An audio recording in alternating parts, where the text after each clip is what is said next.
Hello class, welcome to another video for this course. In this video, we are going to study section 2.5 of the textbook and learn about chain rule. So we learned about composition of function when we were studying functions. So basically in this section, we want to see how to differentiate functions that is a combination of two functions, but as the composition. Look, so far we have learned about, we learned how to differentiate some of the basic functions such as power function, polynomial, trig functions, exponential function. So we learned how to take the derivative of those functions. And also we learned how to take the derivative of their combination, but some sort of combination, such as summation. For example, look at this function. This function is the difference of a power function and sine function. So we learned that we can use the sum and difference rule in order to take this derivative. Or product, for example, x squared times sine. So x squared is a power function multiplied by sine, which is a trig function. We learned how to take the derivative when we have the multiplication of two functions. And also we learned about quotient rule, how to take the derivative when you have the division of two functions. Okay, another way of combining function is composition. For example, sine of x squared. Sine of x squared is not summation or product or quotient. It's a composition of functions. So perhaps let me quickly refresh your mind of what was composition. So when you have a function such as, what is it called in your textbook? It's called C of X. Okay, so when you define, so this is just a review, okay? This is to refresh your mind of composition. So if you have a function such as sine of x squared, this is this function is actually composition of two functions. So you can say, for example, here, the input is what? The input is x. So first the function takes the input value. For example, give it, I don't know, like pi over 2, right? So when you give pi over 2 as the input value, so what does it do? It first square it. It calculates sine of pi over 2 squared. So in reality, what it does is that you give it the x, for example, pi over 2. First, it make it a square. So it gives you back pi. So what it does is that it square the input value. So it gives you pi square over 4. And then the sine function takes this and gives you back the sine of pi square over 4. So this is a composition because there are two, you can express it as two operation. The first function is that, let's call it g. Function g square the input values. So what does function g do? What is the operation in the first function? It make it a square, right? So whatever input value you give to this function, it make it a square. Then the next function, let's call it f.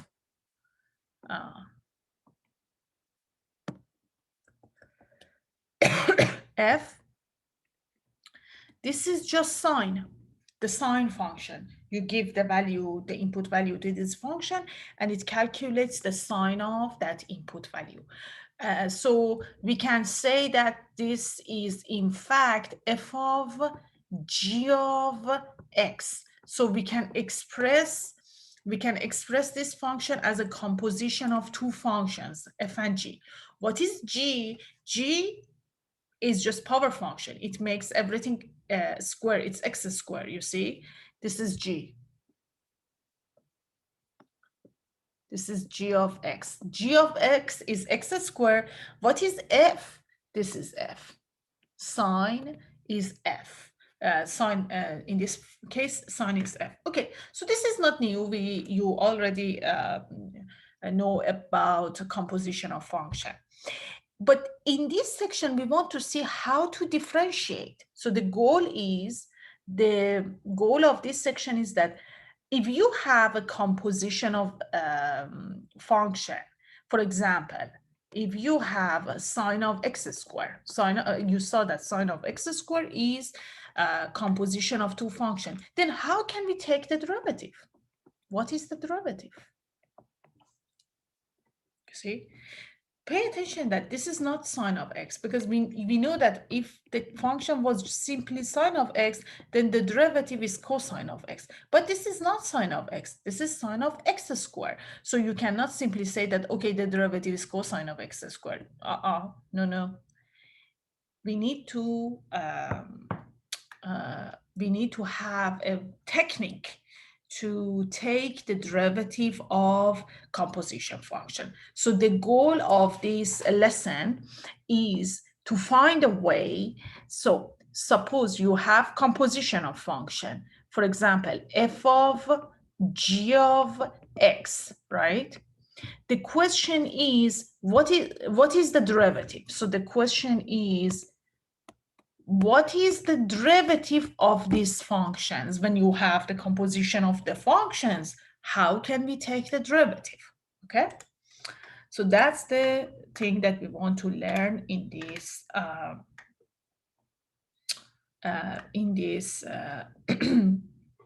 activity, in this lesson. And by the way, if you like, you can do the preview activity. I just wanted to show you a couple of these.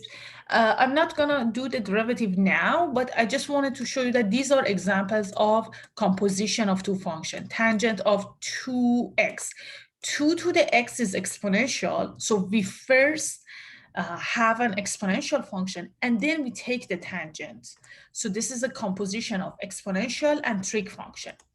Tangent of x squared, this is a composition of trig and power function. This isn't a composition, this is just a summation of two functions. This is product of two functions. But e to the tangent, this is composition, because we first take the tangent and then we do the exponential. So this is a composition. The square root of tangent is also composition, because we first evaluate the tangent of the input and then we take the square root of that value. So this is composition. So in this activity, in this question, activity 1, A, C, D, and Z are examples of composition of functions, but B and E are not composition of function. B is just product of two functions, and E is just a summation of two functions. So this was just a quick refresher of when you see combination of function, what type of combination is that? For example, this combination is addition. This combination is product, but the rest are composition. Okay, so the technique that we are going to introduce here is called the chain rule. The chain rule is the technique to apply when you have composition of function. And I'm gonna start by directly expressing the chain rule. What is the chain rule? So in your textbook, look at the textbook. I'm gonna explain the details. So it says, suppose you have two functions, and both of them are differentiable. So g and f, both of them are differentiable. So g is differentiable at x and f is differentiable at g of x. Then their composition You can name it whatever you want. For example, you can call it C or whatever. But f of g of x, this is the composition. F of g of x is also differentiable at x. And chain rule says that this is the formula. This is the formula and the way to derive the derivative. I'm going to explain that derivative in here. Okay. So when we have composition, let's think about composition. So we have f of look, we have f of g of x, right? And the question is, what is the derivative? So think about the operation. What does it do in terms of calculation?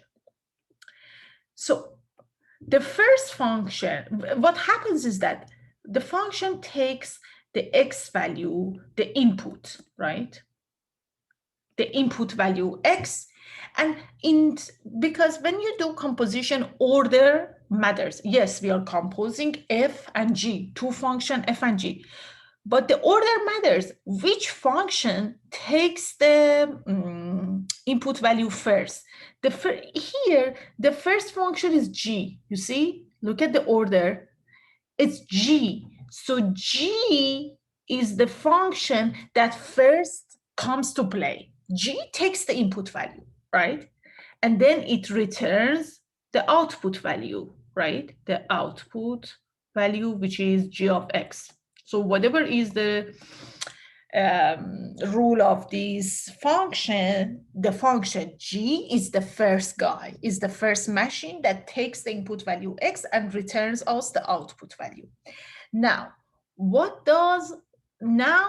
we are done with this, so g of x is the output, right? Now, what happens is that the second function comes to play, which is f.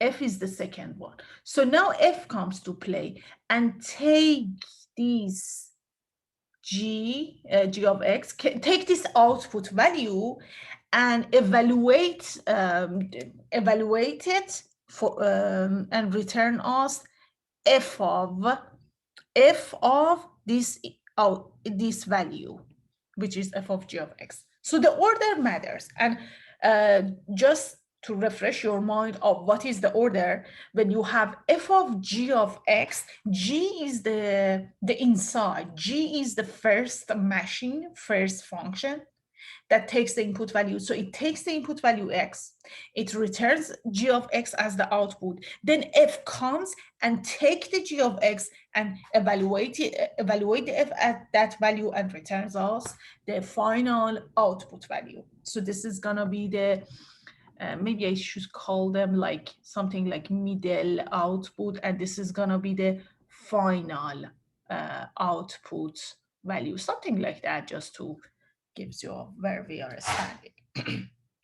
Okay, so when you take the, so we want to define chain rule, right? So what does chain rule says? Chain rule says when you have a situation like this, so this is chain rule. It says when you compose functions in this way, then the derivative is gonna be, so the derivative of, so this is the function f of g of x, right? And we are thinking about the derivative of this function respect to x, right? The derivative is gonna be which function? So think about them as the function.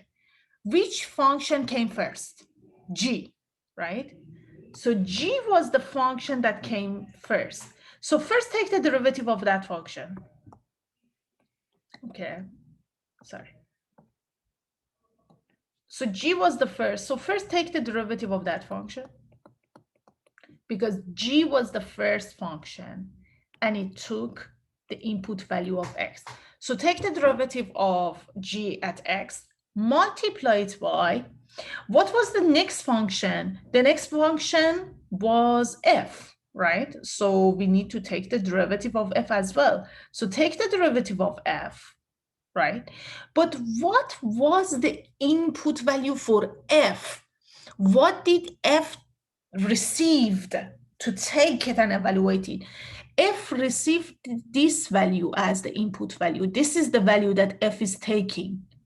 So this is the input value for f. So the only thing is that when in chain rule, when you take the derivative of f, it's the derivative of f at g of x. Why? Because this was the input value for f. So maybe I should also add to this picture that this is the initial input value. And then, yes, g of x is the output value for g, but then it becomes the input value for f. So in chain rule, or in other words, when we're taking the derivative, pay attention that these two functions, g and f, have different input value. G has the input value of x. So when you take the derivative, it's the derivative at x. But f has a different input value. It is g of x. So for f, it should be f prime of g of x. And that's the chain rule, which is also written here. So the chain rule says that when you have a composition of function in this order, f of g of x, derivative is gonna be, okay, for if you're taking, the derivative is gonna be f prime times g prime. F prime times g prime, derivative of f, derivative of g.